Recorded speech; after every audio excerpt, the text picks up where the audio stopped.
you, Honourable Speaker. Shingles is a viral infection that causes a painful and debilitating rash that can occur anywhere on your body.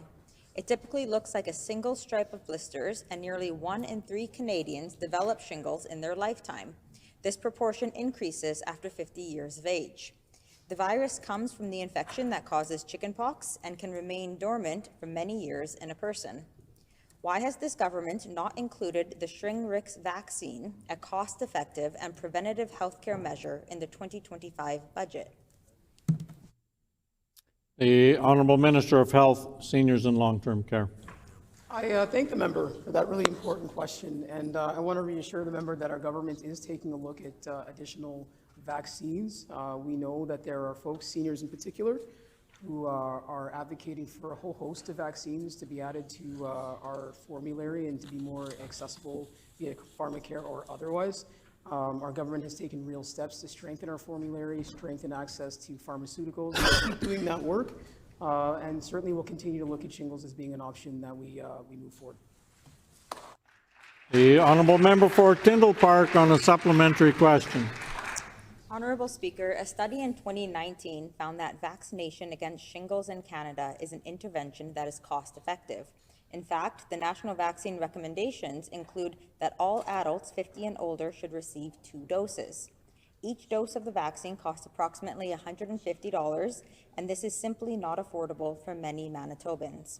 Will this government commit to provide coverage for the shingles vaccine for those who are living below the poverty line or are living on a limited fixed income? The Honourable Minister of Health, Seniors and Long-Term Care. Yeah, again, I appreciate the member's advocacy on this issue. We recognize as a government the importance of vaccines being available to the public. I'm going to take this moment, actually, Honourable Speaker, to encourage folks to get vaccines that are available, specifically around flu and influenza. We know that there's challenges for folks in terms of misinformation that's out there. Measles vaccine is a really important one that we want to see families use and access for their little ones, for their kids. And so I just think it's really important for folks to work with their primary care providers to make decisions that best meet their needs, but certainly we encourage folks to get vaccinated, especially young kids, get the measles vaccine and other vaccines as per the advice of your doctor or nurse practitioner. The Honourable Member for Tyndall Park on a final supplementary question.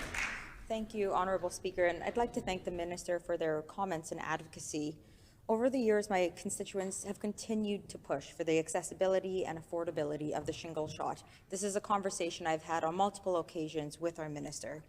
Ontario, Prince Edward Island, and Yukon are all examples of jurisdictions in Canada that already provide the vaccine free of cost. In Canada, the average cost to our healthcare system for being hospitalized for shingles is around $12,038 for roughly 14 days. Does the government feel that this money could be better used on the side of prevention? The Honourable Minister of Health, Seniors and Long-Term Care. I really appreciate that point raised by the member. Our government takes prevention very seriously. We've made investments, and in this 25-26 budget, $1.2 billion added to healthcare, $770 million added to funding remuneration, compensation, wages for healthcare workers. And one of the most important things we can do to take a preventative approach is to make sure we have the people in our healthcare system, in our communities, to deliver that preventative care, which is why our government is making those investments. I recognize there's a long way for us to go. We're talking about cleaning up the mess and fixing the damage of the failed PC government before us, but our government is doing that work, and we're going to continue to lean into taking preventative approaches for Manitobans of all ages, but certainly our seniors. Beautiful.